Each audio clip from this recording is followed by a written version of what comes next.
Oh merde. Du coup, on se retrouve sur une nouvelle vidéo pour changer les cylindres blocs moteurs. Ils sont dans un sale état. Vous allez voir, l'autre côté est encore pire. Je me demande d'ailleurs comment le moteur n'est pas encore tombé sur la route en roulant. Donc j'ai directement commandé les pièces et je me suis mis au travail parce que on parle quand même de sécurité. Donc au niveau des pièces, c'est assez simple. Il y a une pièce de chaque côté. Donc c'est des cylindres blocs qui se présentent comme ceci. J'ai acheté du compatible mail. C'est comparable à l'origine, en un peu plus solide. Donc c'est parti pour dévisser. On commence par le côté droit qui est quand même beaucoup plus accessible.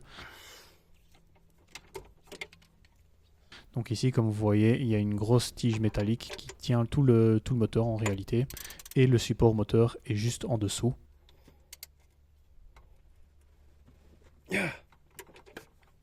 Donc il y a un gros boulon au-dessus et un gros boulon en dessous.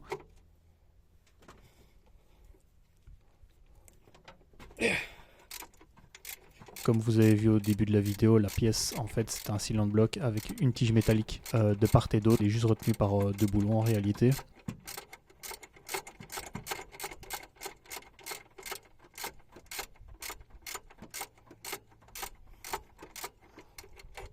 Donc voilà comment ça se présente en dessous. Donc si vous voyez qu'en dévissant le boulon tourne sur place, il faut en fait le bloquer par en dessous, sinon ça va tourner à l'infini.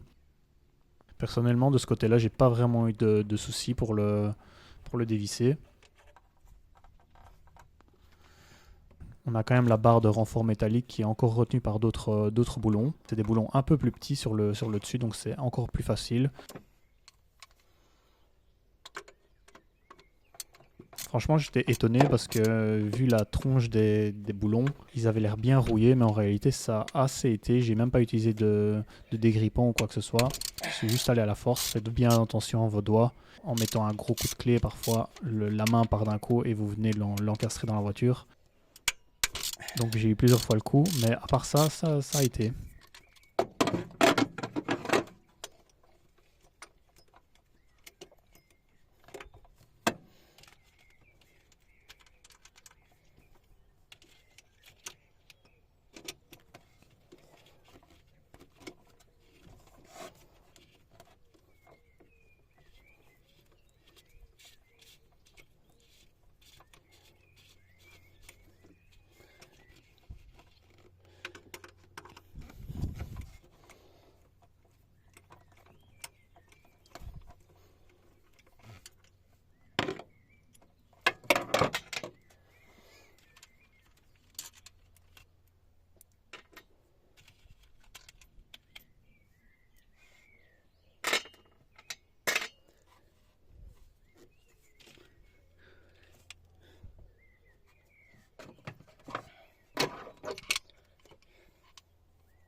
Ce que je vais faire ici aussi, c'est de mettre une cale avec un cric sous le moteur pour pouvoir le monter ou le redescendre un tout petit peu. Avec le poids du moteur, les cylindres blocs sont complètement écrasés. Donc ce que moi j'ai fait, c'est que j'ai levé un peu le moteur pour pouvoir l'enlever.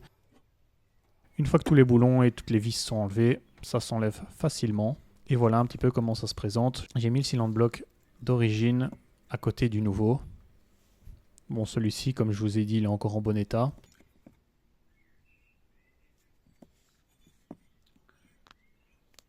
Ce que j'ai fait, c'est que j'ai passé un petit coup dessus.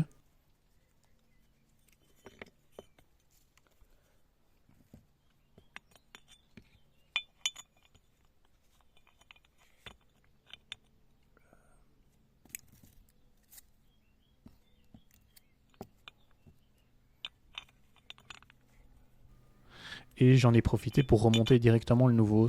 Donc j'ai remonté le nouveau cylindre bloc sur la barre. Je me suis dit que ça serait plus facile de cette façon-là, plutôt que de faire ça dans la voiture, parce que l'accès est un petit peu difficile. Tout est sorti, donc j'en ai profité pour le remonter directement, et ça va être plus facile pour la suite.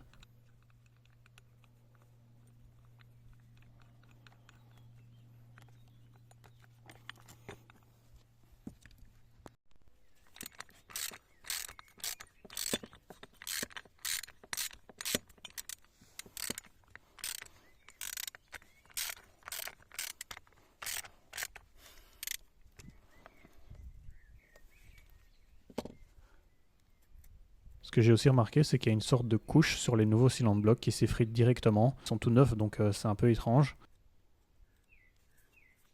C'est un peu dommage quand même, parce que c'est une nouvelle pièce. Je sais pas si c'est vraiment une couche pour la protéger pendant le transport ou quoi que ce soit.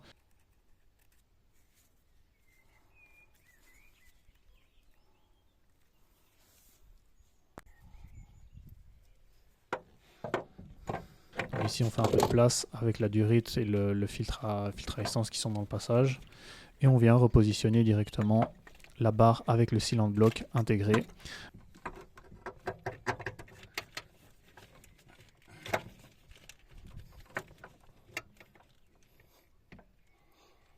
Bah ici du coup j'ai une grosse différence, j'ai pas réussi à remettre les boulons. Super. La raison c'est parce que le moteur s'est affaissé avec le cylindre bloc qui était complètement écrabouillé. D'où l'intérêt de mettre une cale avec un cric en dessous du moteur. Vous allez pouvoir remonter un petit peu le moteur du côté droit où vous avez enlevé le cylindre bloc et venir réajuster les trous pour passer les boulons.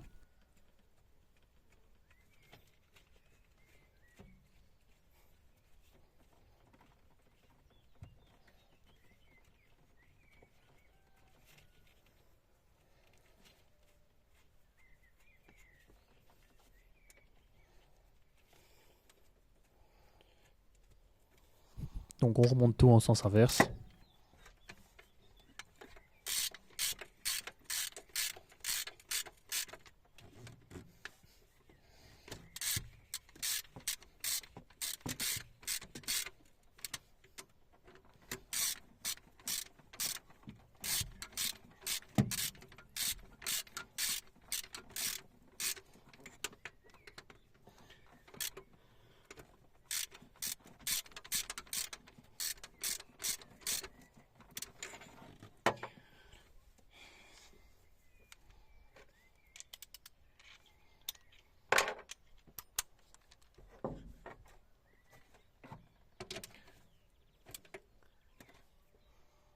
Ne pas oublier de venir resserrer le boulon sous le cylindre bloc.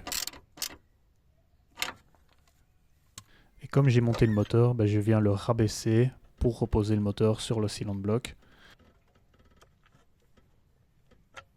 Et on s'attaque à l'autre côté. Donc comme vous pouvez voir, c'est dans un état catastrophique.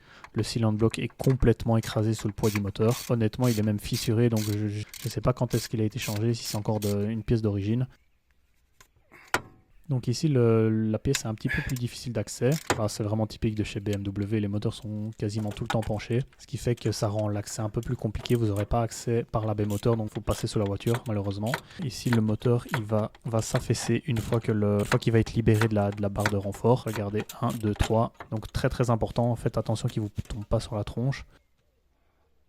Une fois que tout est dévissé, le cylindre bloc est littéralement tombé en morceaux dans mes mains. Et ici pareil, on a à peu près le même système, donc on a une genre de grosse pièce qui vient faire support avec le cylindre bloc.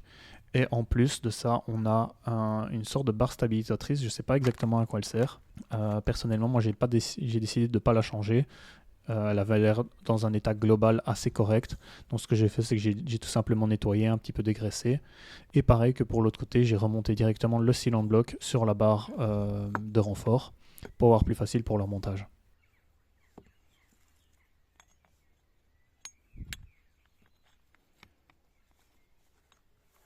Donc voilà, la pièce une fois nettoyée et remontée. Pour le remontage, c'était vraiment compliqué de filmer. Les vis étaient toutes grippées et j'avais pas vraiment d'accès. J'étais sous le moteur, donc en plus filmer, mettre de la force pour dévisser. Mais c'est la même chose que pour l'autre côté.